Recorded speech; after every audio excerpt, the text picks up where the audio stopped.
Hola y bienvenidos a nuestro canal. Este es el canal donde compartimos historias reales sobre personas que enfrentan todo tipo de situaciones. Algunas son divertidas, otras complicadas y algunas simplemente increíbles. Si te gusta escuchar historias que se sienten reales y que despiertan tu curiosidad, este es tu lugar. Así que adelante, dale like al video y suscríbete al canal si quieres más. Tenemos muchas historias esperándote. La memoria USB estaba sobre la encimera de la cocina de Manuel Romero como una serpiente enroscada. La había encontrado atascada en su casillero del trabajo esa mañana, sin ninguna marca, salvo una sola palabra escrita con marcador negro, verdad. Le temblaban las manos mientras la insertaba en su computadora portátil. El archivo de audio duraba 13 minutos. Manuel presionó reproducir y escuchó cómo su vida se desmoronaba en tiempo real. Dios, Manuel es tan aburrido.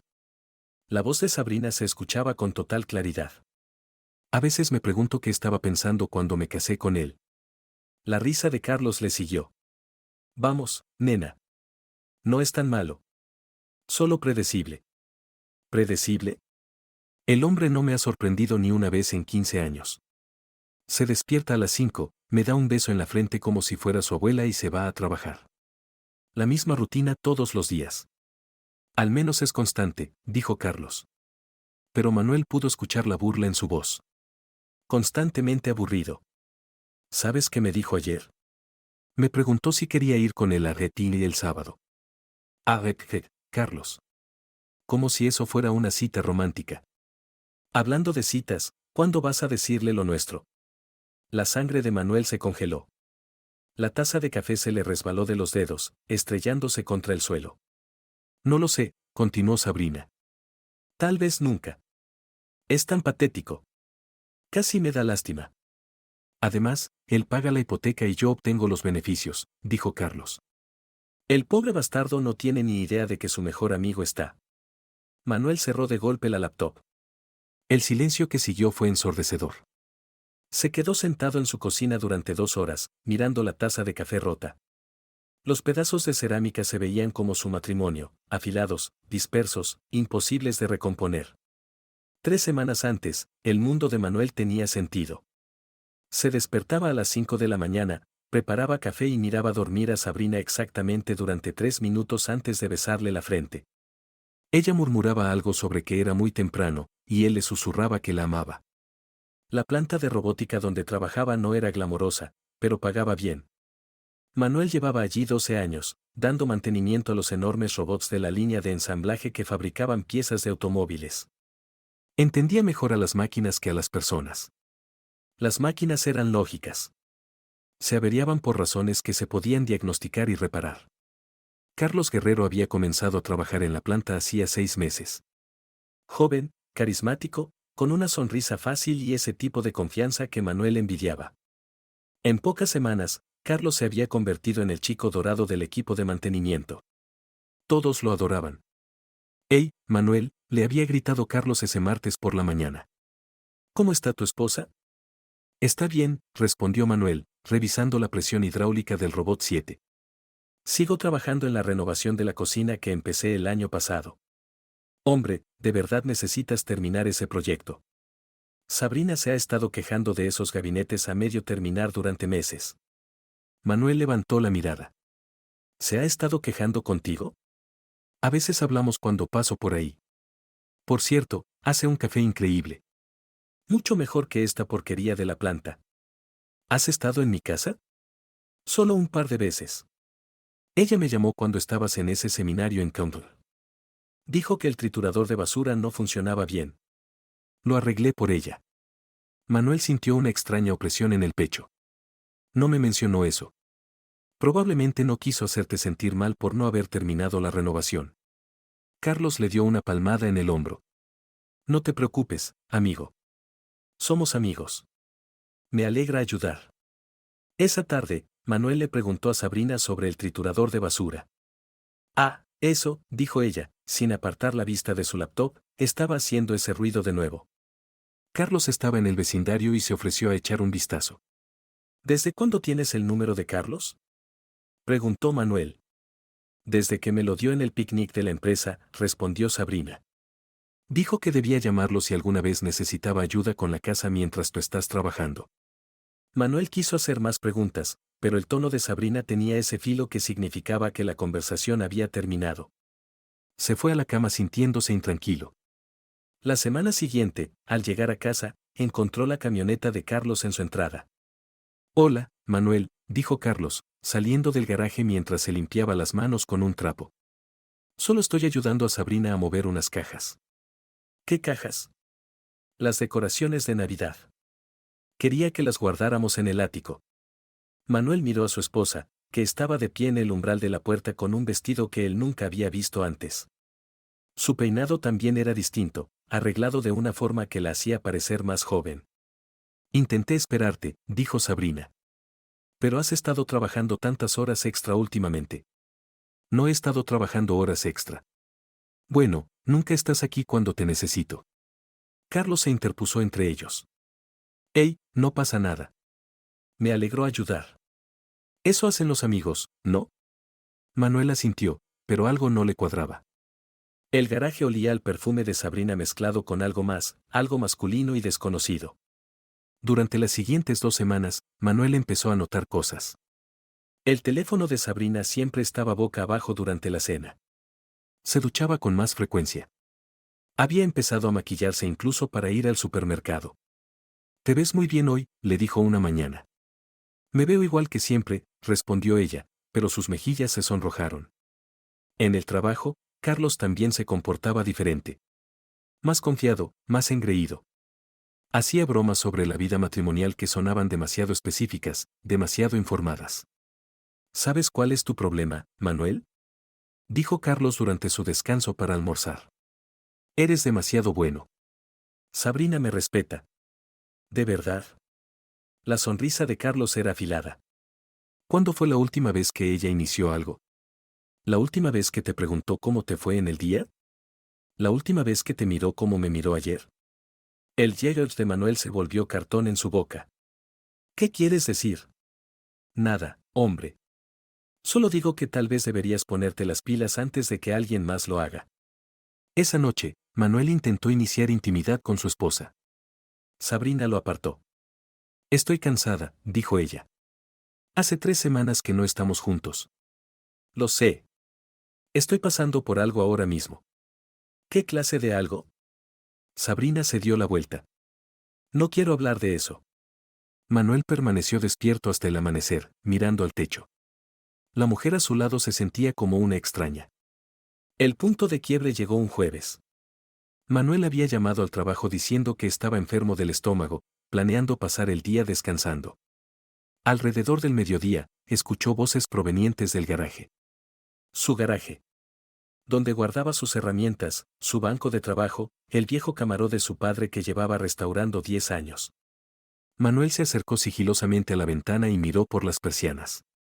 La camioneta de Carlos estaba estacionada en el camino de entrada, pero desde ese ángulo no podía ver dentro del garaje. Agarró sus llaves y salió de la casa, planeando rodearla por detrás. Al llegar a la esquina, escuchó risas.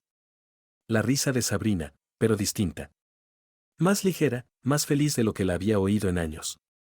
Dios, esto es mucho mejor que mi apartamento, dijo la voz de Carlos a través de la puerta abierta del garaje.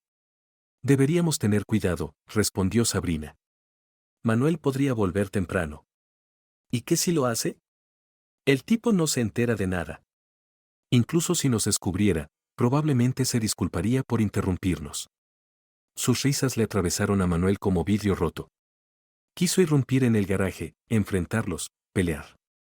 Pero en lugar de eso, se quedó congelado detrás de su propia casa, escuchando cómo su esposa y su mejor amigo se burlaban de él.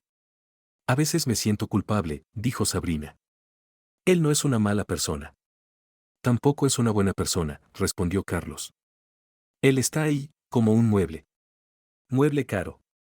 Él paga por todo. Para eso es bueno, un cheque de pago y un lugar donde reunirse. Manuel tropezó de regreso a su camioneta y condujo sin rumbo durante 3 horas. Cuando regresó a casa, la camioneta de Carlos ya no estaba. Sabrina estaba en la cocina preparando la cena como si nada hubiera pasado. ¿Te sientes mejor? Preguntó sin mirarlo. Sí, mintió Manuel. Esa noche no se fue a la cama. Se quedó sentado en su camioneta, en la entrada, mirando su casa y preguntándose quiénes eran las personas que vivían dentro. Al día siguiente en el trabajo, Carlos estaba sonriente. ¿Cómo estás, amigo? Me dijeron que estabas enfermo ayer. Estoy bien. Me alegra oírlo. Por cierto, pasé a ver cómo estaba Sabrina. Me aseguré de que estuviera bien mientras tú estabas en cama.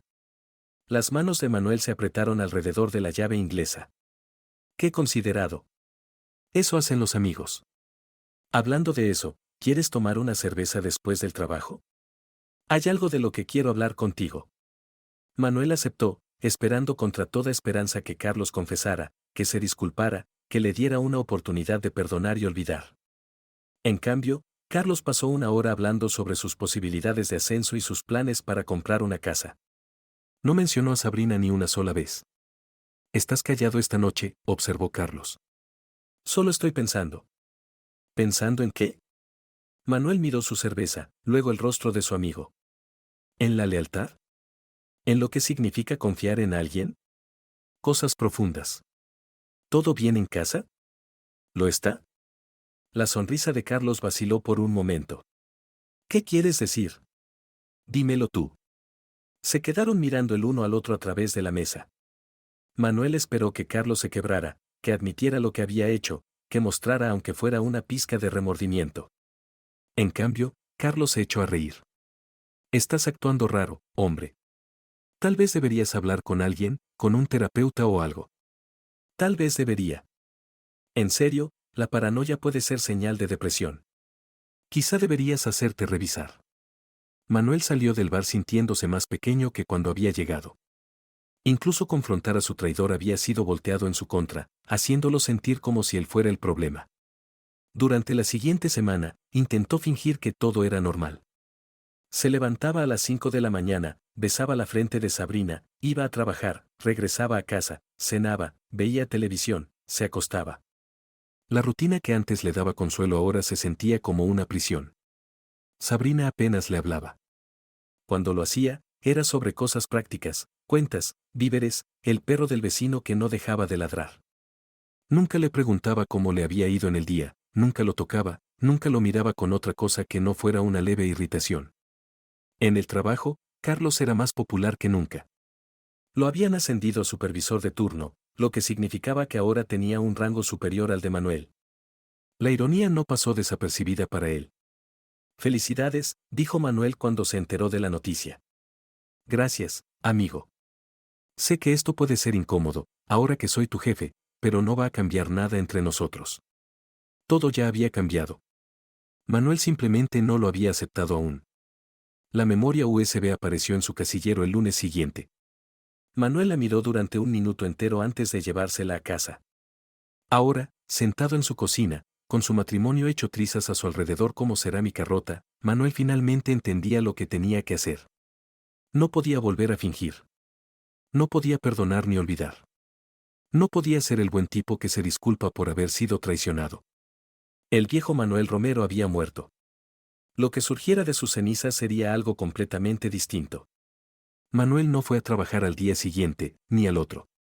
Llamó para reportarse enfermo, citando depresión severa, y su supervisor, que siempre había valorado la constancia y confiabilidad de Manuel, le dijo que se tomara todo el tiempo que necesitara. La salud mental es importante, le dijo el supervisor. Conservaremos tu puesto. Manuel no planeaba regresar. Pasó la primera semana en su camioneta, estacionado en diferentes lugares de la ciudad, el lago, el distrito industrial, la antigua acería que había estado abandonada durante 20 años.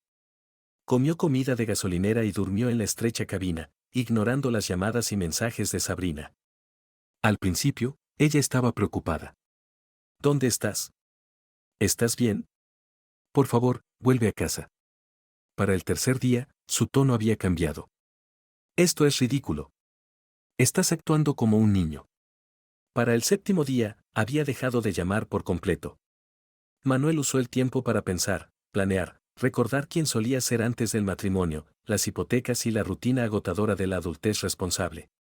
Había sido boxeador en la preparatoria, no excelente, pero lo suficientemente bueno como para ganar más peleas de las que perdía. Entonces era más fuerte, más enojado, más dispuesto a arriesgarse. La universidad lo había suavizado, el matrimonio lo había domesticado, y 15 años de empleo constante lo habían convertido exactamente en lo que Carlos había dicho, un mueble. Pero los muebles pueden moverse, reorganizarse, cambiar de propósito. Al octavo día, Manuel condujo a las afueras del pueblo, a una propiedad que había heredado de su tío 5 años atrás. Eran 8 hectáreas de matorrales con una pequeña casa y un gran garaje que alguna vez fue un taller mecánico. Él y Sabrina habían hablado de venderla, pero el mercado estaba mal, y Manuel se había sentido sentimental respecto a conservarla. Ahora se alegraba de haberlo hecho. La casa estaba polvorienta, pero habitable. El garaje estaba lleno de herramientas y equipo antiguo, incluido un elevador automotriz completo y suficiente espacio para trabajar en varios vehículos. Manuel pasó el día limpiando, organizando, planeando.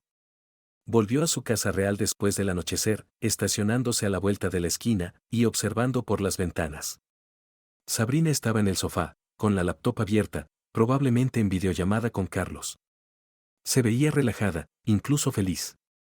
Manuel no sintió nada al verla. Esa fue la parte más perturbadora. No sintió ira, ni tristeza, solo una frialdad vacía donde antes había estado su amor por ella. Entró a la casa mientras ella se duchaba, empacó 2 maletas con su ropa y pertenencias personales, y dejó una nota en la encimera de la cocina. Me voy por un tiempo. Necesito pensar. No me esperes despierta. Para cuando Sabrina encontró la nota, Manuel ya estaba de regreso en la propiedad de su tío, sentado en el garaje oscuro con una cerveza y un cuaderno, escribiendo todo lo que sabía sobre Carlos Guerrero. Manuel era originario de Tamaulipas. Se había mudado al pueblo hacía 6 meses por el trabajo en la planta. Vivía en un departamento de una habitación en el lado sur, conducía una hatchback arrendada, y había estado casado una vez. Su exesposa vivía en Morelos con su hija de 8 años. Era encantador, confiado, y fundamentalmente egoísta. Veía oportunidades y las tomaba sin considerar las consecuencias para los demás. Probablemente también había engañado a su exesposa. Lo más importante, Carlos era descuidado. Tomaba riesgos porque nunca había enfrentado consecuencias reales por sus acciones. Asumía que otras personas, especialmente tipos amables como Manuel, siempre serían demasiado débiles o demasiado decentes para contraatacar. Manuel planeaba demostrarle que estaba equivocado. La primera fase de su plan era simple: desaparecer por completo. Dejar que Carlos y Sabrina creyeran que habían ganado, que Manuel simplemente se había rendido y se había ido. Dejarlos sentirse cómodos, descuidados, excesivamente confiados. Llamó a la planta y renunció formalmente, citando una emergencia familiar. Su supervisor estaba decepcionado pero comprensivo. Manuel siempre había sido un buen empleado. Nadie cuestionó sus razones para irse. Cerró su cuenta bancaria conjunta con Sabrina, transfiriendo la mitad del dinero a una nueva cuenta en otro banco. Canceló sus tarjetas de crédito, su membresía del gimnasio, su suscripción al periódico local. Borró meticulosamente a Manuel Romero de los registros de la ciudad. La segunda fase era la transformación. Manuel se había dejado suavizar con los años. No estaba gordo, pero sí blando, cómodo. Todavía tenía el físico de un atleta, pero había perdido el filo. Encontró a su antiguo entrenador de boxeo, Ed Hinckley, trabajando en un gimnasio del distrito industrial. Ed tenía ahora 65 años, con el cabello canoso y artritis, pero sus ojos todavía tenían el brillo depredador de un luchador. Manuel Romero, dijo cuando entró al gimnasio. Escuché que te casaste, que te asentaste. Lo hice. No funcionó. Lo siento. ¿Vienes para ponerte en forma otra vez? Estoy aquí para volverme peligroso. Prey lo estudió por un largo momento. Eso es algo completamente distinto. ¿Estás seguro de que eso es lo que quieres? Estoy seguro. Entonces empecemos. Manuel se lanzó al entrenamiento con la obsesión de un hombre que no tenía nada que perder. Estaba en el gimnasio a las 6 de la mañana todas las mañanas, corriendo, levantando pesas, golpeando el saco pesado hasta que le sangraban las manos. Prey trabajó con él en la técnica, recordándole combinaciones que había olvidado y enseñándole nuevas. Ya no tienes 20, le advirtió. No puedes simplemente abrirte paso a empujones en las peleas. Necesitas ser inteligente, paciente, hacer que cada golpe cuente. Manuel aprendió paciencia. Aprendió a esperar el momento adecuado para preparar sus golpes, hacer que sus oponentes cometieran errores. Aprendió a lastimar de manera eficiente. La tercera fase fue recopilación de inteligencia. Manuel no podía simplemente acercarse a Carlos y Sabrina para enfrentarlos. Necesitaba ventaja, evidencia, munición. Comenzó instalando un pequeño dispositivo de grabación en la camioneta de Carlos. Nada sofisticado, solo una grabadora digital básica pegada con cinta debajo del asiento del pasajero. Carlos era demasiado arrogante para buscar micrófonos ocultos, demasiado confiado en su propia astucia. Las grabaciones fueron reveladoras. Carlos hablando con amigos sobre su novia casada y el esposo patético de ella. Carlos al teléfono con su exesposa, mintiendo sobre tener un trabajo estable y una relación seria. Carlos discutiendo un turbio trato inmobiliario con alguien llamado José Cancino. José resultó ser un primo lejano de Carlos, un desarrollador inmobiliario de palabras suaves que trabajaba en la oficina de planificación urbana. Los dos habían estado colaborando en una especie de esquema de uso de información privilegiada, aprovechando el acceso de José a planes de desarrollo para comprar propiedades antes de que se anunciaran como áreas de desarrollo comercial. Era ilegal, pero probarlo sería difícil. Manuel necesitaba más evidencia. Pasó semanas siguiendo a José, aprendiendo sus rutinas, sus hábitos, sus debilidades. José era una criatura de hábitos, almuerzo en el mismo restaurante todos los días, tragos en el mismo bar todos los jueves, visitas a su amante cada martes por la tarde. Manuel comenzó a aparecer en el bar de José, sentándose en un rincón, bebiendo una cerveza y escuchando. Le tomó 3 semanas, pero eventualmente José se emborrachó lo suficiente como para hablar de sus negocios inmobiliarios en voz alta, lo suficiente como para que Manuel pudiera grabarlo. El desarrollo del centro comercial se va a anunciar el próximo mes, dijo José con voz pastosa por teléfono. La novia de mi primo va a comprar la propiedad contigua esta semana. Cuando salga el anuncio, el valor se va a triplicar. Manuel sonrió y terminó su cerveza. La fase 3 estaba completa. La cuarta fase era la aplicación. Manuel había pasado 3 meses preparándose, entrenando, recolectando inteligencia. Ahora era momento de actuar. Empezó con algo pequeño. La camioneta de Carlos había estado haciendo un ruido extraño últimamente, producto del azúcar que Manuel había vertido en el tanque de gasolina. Nada peligroso, solo algo molesto y costoso de arreglar. Carlos perdió una entrevista de trabajo porque la camioneta se descompuso en el camino. ¡Qué mala suerte!, le escribió Manuel por mensaje de texto. Espero que no haya sido nada importante. Solo una oportunidad de ascenso, respondió Carlos. Ya vendrá la siguiente. No habría una siguiente.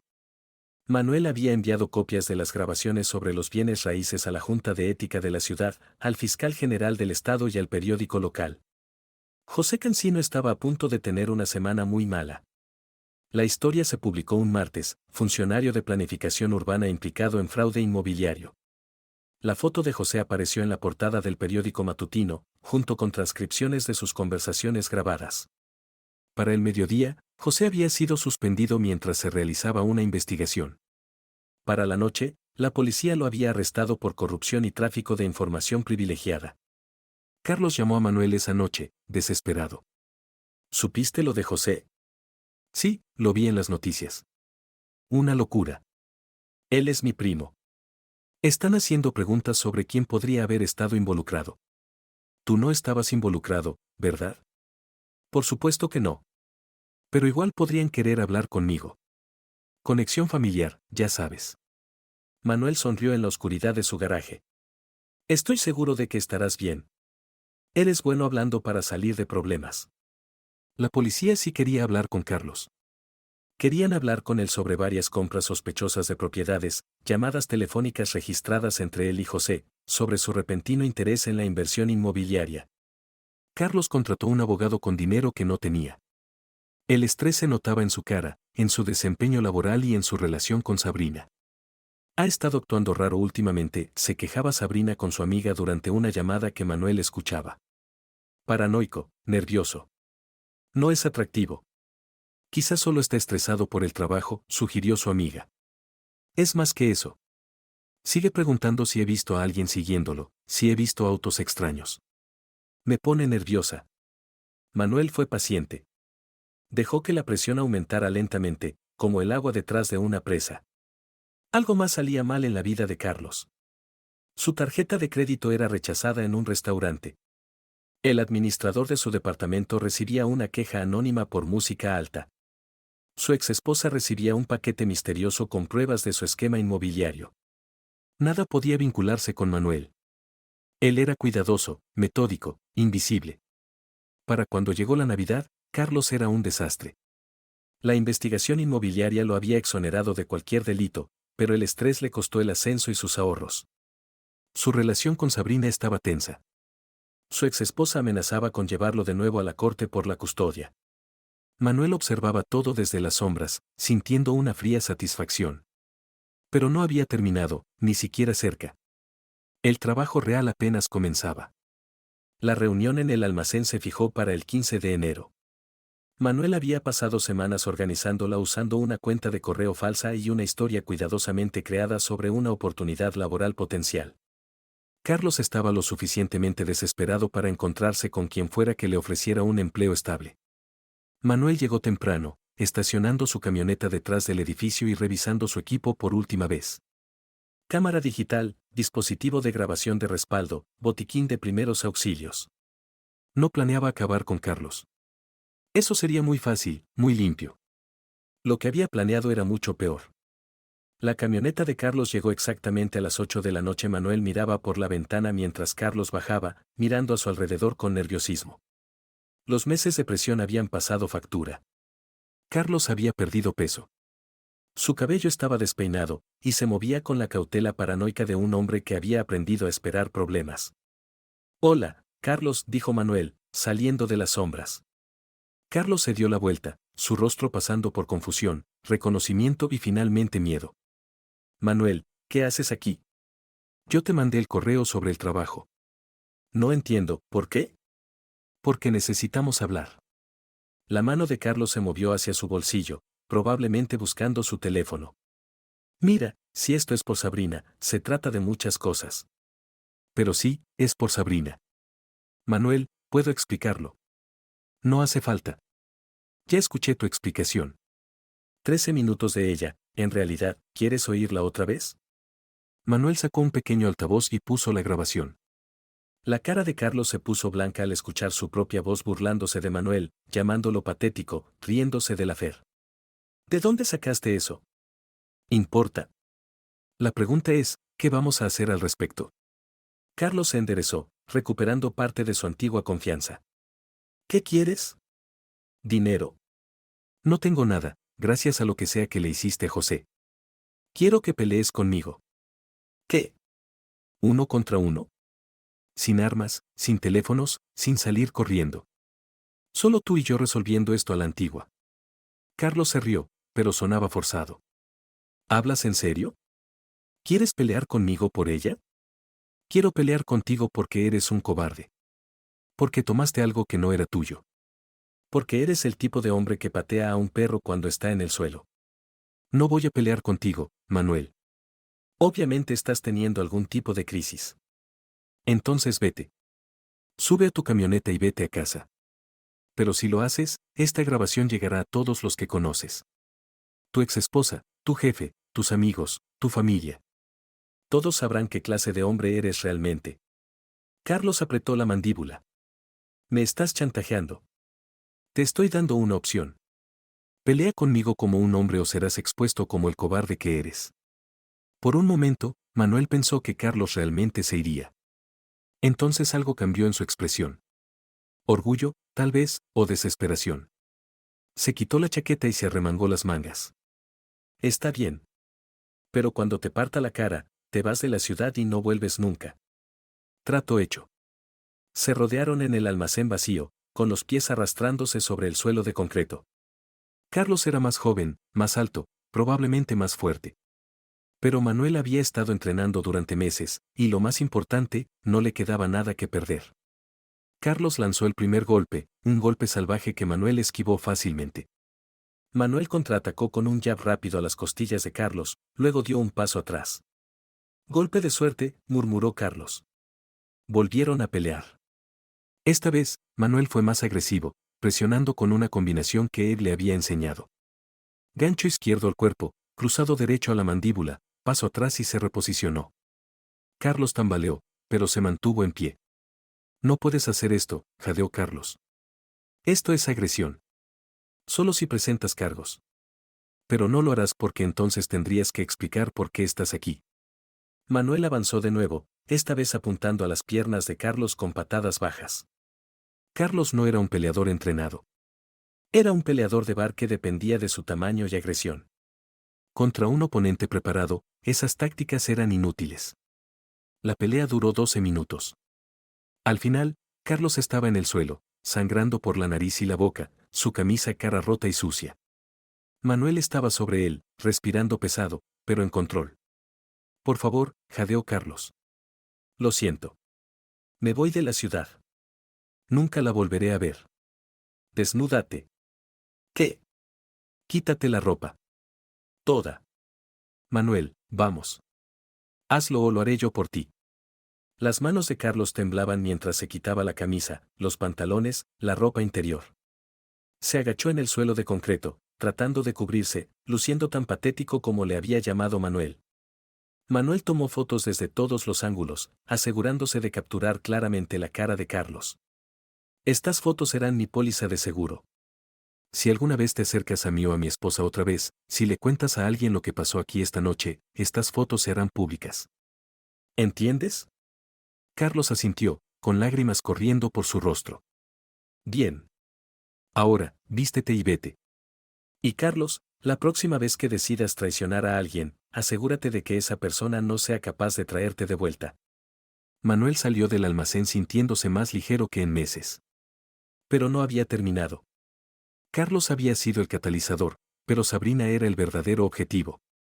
Condujo a casa por primera vez en 4 meses, usando su llave para entrar a la casa que todavía era técnicamente mitad suya. Sabrina estaba en la sala viendo televisión. Levantó la mirada cuando él entró, su rostro pasando por las mismas emociones que el de Carlos, sorpresa, reconocimiento, miedo. Manuel, ¿dónde has estado? Trabajando. ¿Trabajando dónde? Renunciaste a tu trabajo hace meses. Tenía otro trabajo que hacer. Ella estudió su rostro, notando los cambios. Estaba más delgado, más duro, con ese tipo de confianza que viene de saber exactamente de qué eres capaz. Te ves diferente, dijo ella. Soy diferente. Manuel se sentó frente a ella, manteniendo el contacto visual. Necesitamos hablar sobre Carlos. La compostura de Sabrina se quebró un poco. ¿Qué pasa con él? Ya sabes, ¿qué pasa con él? No sé de qué hablas. Manuel sacó su teléfono y reprodujo la grabación. El rostro de Sabrina palideció al escuchar su propia voz hablando sobre el affair, burlándose de su esposo, riéndose de su ignorancia. Eso no es. Puedo explicar. No hace falta. Entiendo perfectamente. Estabas aburrida. Él era emocionante. Yo era conveniente. Es una historia sencilla. Manuel, lo siento. Cometí un error. Tomaste una decisión. Cada vez que lo dejaste entrar en nuestra casa, cada vez que me mentiste a la cara, cada vez que te reíste de mí con él, fueron decisiones. Sabrina empezó a llorar. Te amo. Nunca dejé de amarte. No, no lo hiciste. Amabas la seguridad que yo proveía, la casa, los ingresos, la estabilidad. Amabas tener a alguien que se ocupara de las partes aburridas de la vida mientras tú te divertías. Eso no es cierto, ¿verdad? ¿Cuándo fue la última vez que preguntaste por mi día? ¿Cuándo fue la última vez que me besaste sin que te lo pidiera? ¿Cuándo fue la última vez que me miraste como me miras a él? Sabrina no tuvo respuesta. Manuel se levantó y fue a la cocina, regresando con un sobre manila. Papeles de divorcio. Ya los firmé. Puedes quedarte con la casa. Ya no la quiero. También puedes quedarte con la mayor parte de los ahorros. No necesito mucho. Manuel, por favor. Podemos arreglar esto. Podemos ir a terapia. No quiero arreglar nada. Quiero ser libre de ti. ¿Y los 15 años de matrimonio? ¿Y eso qué? Los tiraste por unos meses de emoción. Manuel se dirigió a la puerta, luego se detuvo. Ah, y Sabrina, deberías buscar un nuevo novio. Carlos estará indisponible por un tiempo. ¿Qué quieres decir? Pregúntale tú misma. Si puedes encontrarlo. Manuel dejó a su esposa llorando en la sala y manejó de regreso a su verdadero hogar, el garaje donde se había reconstruido desde cero. En las semanas siguientes, Manuel observó desde la distancia cómo su vieja vida se desmoronaba. Sabrina lo llamaba una y otra vez, rogándole que reconsiderara, que les diera otra oportunidad. Él nunca respondió. Carlos desapareció por completo. Se decía en la ciudad que había sufrido algún tipo de colapso. Que lo habían visto en la estación de autobuses con una sola maleta, comprando un boleto a ninguna parte. En particular, José Cro fue condenado por corrupción y sentenciado a 3 años de prisión. El escándalo inmobiliario destruyó su carrera y su reputación. El mundo de Sabrina se derrumbó más lentamente. Sus amigas comenzaron a distanciarse cuando corrió el rumor de la FAIR. Su trabajo se volvió incómodo cuando la gente empezó a mirarla diferente. Su familia, que siempre había adorado a Manuel, dejó clara su decepción. 6 meses después de que se finalizara el divorcio, Manuel se encontró con Sabrina en el supermercado. Ella se veía más vieja, desgastada por las consecuencias de sus decisiones. Su carrito estaba lleno de cenas congeladas y vino. Manuel, dijo con voz apenas audible. Sabrina, ¿cómo estás? Bien. Muy bien.